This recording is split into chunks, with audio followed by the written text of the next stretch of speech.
Sir, பிரதமர் மோடியோட பேச்சு பாஜக மூத்த தலைவர் தமிழிசை சவுந்தரராஜன் வந்து திமுகவை தான் குறிப்பிட்டிருக்காரு, தமிழர்களை குறிப்பிடல. திமுகவை சொன்னா தமிழர்களே குறிப்பிட்ட மாதிரியான போர்ட்ரேட் வந்து திமுக பண்றாங்கன்னு சொல்லியிருக்காங்க.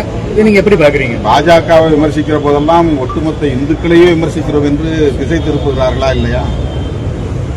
தமிழ்நாடு மட்டுமல்ல, இந்தியா முழுவதும் RSSஐயும் பிஜேபியையும் அவர்கள் செய்கிற மதவாத அரசியலையும் விமர்சிக்கிற போதெல்லாம் அப்படி விமர்சிக்கிறவர்களை இந்துக்களின் விரோதிகள் என்று தோற்றத்தை ஏற்படுத்துகிற முயற்சியில் இவர்கள் ஈடுபடுகிறார்கள். பிரதமர் பேசியிருப்பது திமுக என்ற பொருளில் பேசவில்லை, அப்படி எங்கும் பதிவாகவில்லை. தமிழகத்தில் பீகாரிகளை துன்புறுத்துகிறார்கள் என்றுதான் சொல்லியிருக்கிறார். அதே நேரத்தில் தெலுங்கானா, கேரளா மாநிலங்களிலும் வடமாநிலத்தவர்கள் அவமதிக்கப்படுகிறார்கள் அல்லது துன்புறுத்தப்படுகிறார்கள் என்ற கருத்தையும் அவர் சேர்த்தே பதிவு செய்திருக்கிறார்.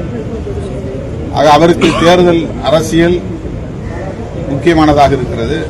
ஆதாயம் தேடுவதே அவரின் நோக்கமாக இருக்கிறது.